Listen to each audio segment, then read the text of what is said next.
નમસ્કાર, સ્વાગત છે ફરીથી નવા વિડીયોમાં. આશા રાખું છું કે તમે બધા સ્વસ્થ અને સારા હશો. તો આજે નવા વિડીયોમાં જય માતાજી બધાને. તો આજે બતાવો મારા ઓફિસનું રસોડું.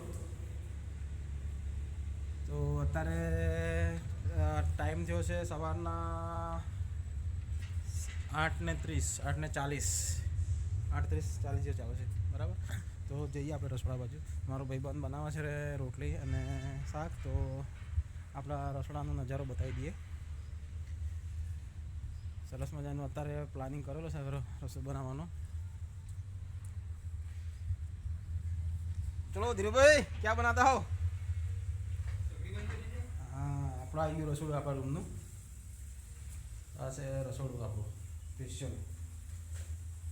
तकरीबन का नहीं है रसोड़ा तकरीबन का काट लिया ધીરુભાઈનો ફર્સ્ટ ક્લાસ બનાવે છે. શું બનાવે છે રસોડા બતાવું તમને. એક નંબર બનાવે. હા નહીં, કમ્પ્લીટ ક્યાં બળી ગયું લે. એક નંબર બનાવી છે ધીરુભાઈ. ખાવામાં તો એકદમ પાક્કા કારીગર છે.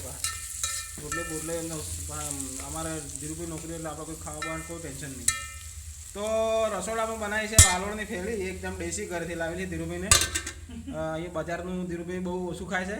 ઘરનું બધું ચોખ્ખા અને ઘરના દેશી બધા લાવે છે. ઘરનો એના મતલબમાં લોટ બોટ પછી બજારમાંથી તો ખાલી તેલ જ લાવવાનું.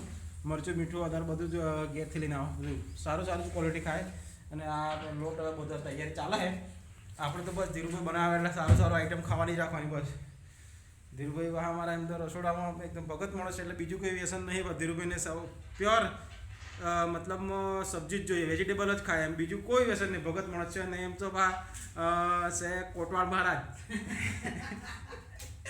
એટલે કોટવાળ મહારાજને બીજું કોઈ મતલબ ખરાબ કોઈ પીવાનું વસ્તુ એ ના પીએ, કોઈ મતલબ ખાવાનું એ ના ખાય.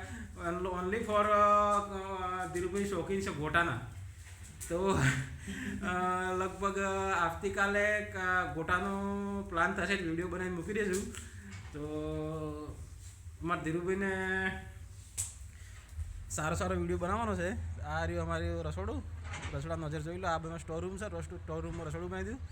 રસોડામાં અમારે સ્પેશિયલ ઇલેક્ટ્રિક સગડી છે. એટલે ઇલેક્ટ્રિક સગડીથી આ મતલબ ખાવાનું બનાવીએ છીએ. એટલે થોડુંક ટેસ્ટી આવતું નહીં, કારણ કે સગડીમાં ફટાફટ થઈ જાય. ચૂલા જેવું સ્વાદિષ્ટ ના હોય.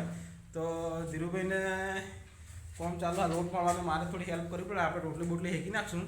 એમ તો જમવા બનાવવામાં ફોરવર્ડ છે એટલે કંઈ વાંધો આવે નહીં. મળીએ નવા વિડીયોમાં. વિડીયો સારો લાગ્યો તો શેર, સબસ્ક્રાઈબ અને કોમેન્ટ મારી દેજો. અને ક્યાંથી જોવો છો તો ગામનું નામ લખી દેજો એટલે ખબર પડે કે આપણો વિડીયો ક્યાં પહોંચે છે. તો ચલો મિત્રો, સપોર્ટ કરજો. જય માતાજી. મળીએ એક નવા વિડીયોમાં.